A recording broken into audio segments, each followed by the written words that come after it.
মায়ের গর্ভ থেকে জন্ম নিয়েছিল 2 হাত 2 পা নিয়ে, এখন 2টা পা থাকবে কিন্তু সেটা তার বোঝা হয়ে থাকবে।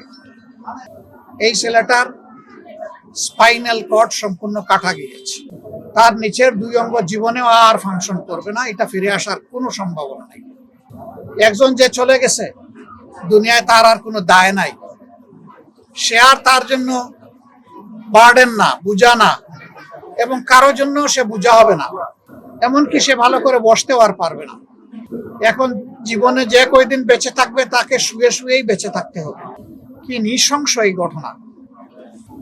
সে তো একজন মানুষ। আমরা যদি মানবিক জায়গা থেকে বিষয়টাকে চিন্তা করি, গা শিউরে ওঠার মতো ঘটনা। শুধু এটাই একমাত্র ঘটনা না, নির্বাচনের পরে এইভাবে কর্তৃত্ব নিতে গিয়ে সরকারি দল এবং প্রতিহিংসা মিটাতে গিয়ে পর্যন্ত আমাদের 5 জন মানুষকে তারা খুন করেছে। চুয়াডাঙ্গায় 2 ভাইকে খুন করেছে, তার বাবাকে আধা মরা করে রেখে দিয়েছে, তার গলার এক অংশ নাই, অর্ধেক কাটা। আল্লাহ তাকে বাঁচিয়ে রেখেছেন, এটাই বড়। চিটাঙ্গে দেখেছেন একটা ছেলের পা প্রায় বিচ্ছিন্ন করে দেওয়া হয়েছে। কেন? ক্ষমতা কি মানুষকে এতটাই অন্ধ করে তুলবে? একটুও কি মানবিকতা থাকবে না? মানুষ হিসাবে একটুও চিন্তা করব না? আমরা এই হিংস্র পাশবিক রাজনীতির অবসান চাই। তবে এটা ঠিক, অসহিষ্ণু হয়ে খুন করে, গুম করে, অত্যাচার করে, সন্ত্রাস করে কোনোদিন কোনো আদর্শকে নির্মূল করা যাবে না।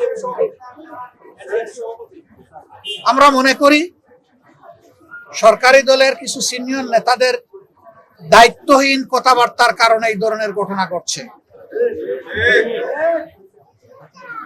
তারা বিভিন্ন সময়ে যে সমস্ত উস্কানিমূলক কথা বলেন, এগুলা থেকে সন্ত্রাসীরা উৎসাহ পায় এবং তারা মনে করে নেতারা যেহেতু বলছে কাজেই আমাদের কোনো সমস্যা নেই। এই অবস্থাই তো গত 15.5 বছর ছিল। আমরা শুধু নির্যাতিত হই নাই, জুলুমের শিকার হই নাই, বর্তমান সরকারি দলও নির্যাতিত হয়েছে, জুলুমের শিকার হয়েছে। তাহলে কি আমাদের কোনো শিক্ষা হলো না? তাই তো দেখতে পাচ্ছি।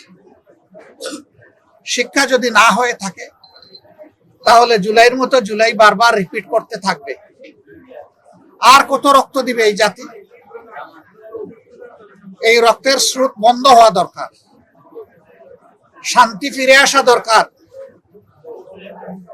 নির্বাচনে ইঞ্জিনিয়ারিং হওয়া সত্ত্বেও, আমাদের বিজয় জোর করে কেড়ে নেওয়া সত্ত্বেও, আমরা শুধু দেশটা বিশৃঙ্খলা এবং সিভিল ওয়ারের দিকে না যাক, গৃহযুদ্ধের দিকে না যাক, এই জন্য এই নির্বাচনের রায় মেনে নিয়েছি। সরকারি দলের বন্ধুরা যদি মনে করেন যে আমরা বৃথ এবং আমরা দুর্বল, মারাত্মক ভুল করবে। যেই দলের নেতারা হাসতে হাসতে গিয়ে ফাঁসির তক্তার উপর দাঁড়াতে থাকে, তাদেরকে কেউ যেন জীবনে বৃথ এবং দুর্বল না ভাবে। অনেকেই বলেন যে আমরা আপোষ করি নাই, এই কথা শুধু জামাতে ইসলামী বলতে পারে যে আমরা আপোষ করি। আমাদের 5 দায়িত্বশীল নেতাকে বিচারিক আদালতে খুন করা হয়েছে এবং তাদেরকে ফাঁসিতে ঝোলানো হয়েছে, কিন্তু তাদের মুখ দিয়ে কোনো দুর্বল কথা সরকার হাজার চেষ্টা করেও বের করতে পারেনি।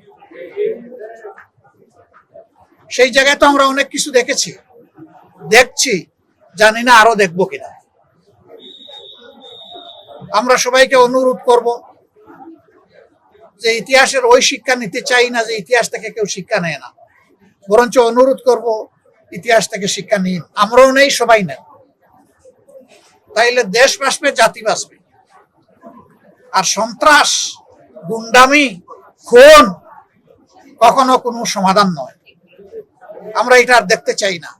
আর কোনো মায়ের বুক খালি হোক, আর কোনো সন্তান জীবনের তোরে পঙ্গু হয়ে যাক, আর কোনো সন্তান গুম হোক, আমরা এটা দেখতে চাই না। এই সংস্কৃতি বন্ধ করতে হবে। যে সমস্ত কার্যকারণে ফ্যাসিবাদ তৈরি হয়েছিল 15.5 বছর, আমরা বর্তমানে অনেকটা সেই রাস্তাটাই দেখতে পাচ্ছি। এই জন্য আমরা উপলব্ধ করি আর একটা বিপ্লব হয়তো বা অনিবার্য হয়ে উঠেছে। আমরা জাতিকে কথা দিয়েছি এই সমাজ থেকে সন্ত্রাস, অপরাধ, চাঁদাবাজি, দুর্নীতি, লুণ্ঠন, ধর্ষণ এবং খুন নির্মূল না হওয়া পর্যন্ত আমাদের লড়াই অব্যাহত থাকবে ইনশাআল্লাহ। আমরা অতীতেও কারো কাছে মাথা নত করি নাই, ভবিষ্যতে আল্লাহ ছাড়া কারো কাছে মাথা নত করবো না।